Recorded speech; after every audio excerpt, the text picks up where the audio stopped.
There are bears among us in places where not so long ago we would never have seen black bears in Minnesota. An expanding bear range means more of us are seeing and coming in contact with a creature that by nature is shy and elusive. But it's food that drives a black bear. They're an adaptive and opportunistic forager, which means black bears are learning to tolerate humans, especially if food can be found. Animal experts say we too need to learn to tolerate the bear. It's that regular contact with bears that inspired the folks here at the North American Bear Center to devote an entire exhibit to living and camping with black bears. Think of it as a physical and pictorial exhibit of advice for anyone who may have a bear experience. It could be argued that the man behind this exhibit, Dr. Lynn Rogers, has been living with bears most of his life. At the very least, he's certainly been as close to them as anyone in the country. Educating the rest of us on how to relate to black bears has been a lifelong mission of his.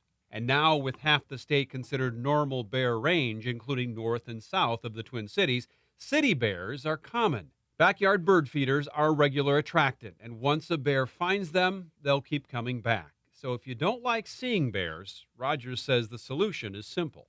The only thing you can really do in a city is reduce the attractants.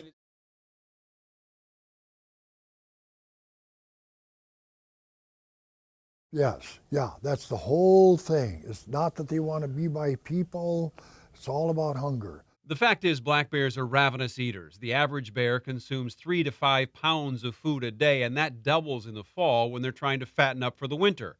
And while the black bear will eat almost anything, they'd rather not.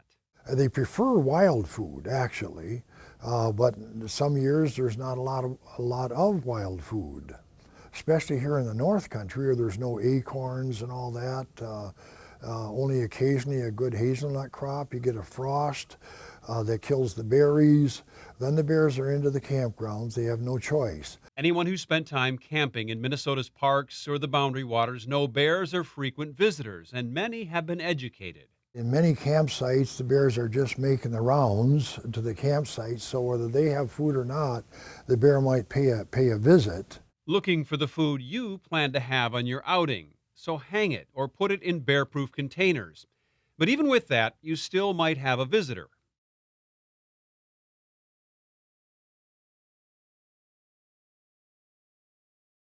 Well, if you don't want the bear, run it out. And that entails what? Just going towards it, acting a little aggressive. Sure. Yeah. And does beating on a tree with a pot and pan, does that work? Maybe the first time you try it, but they get used to that. They know that's a harmless thing. Yeah.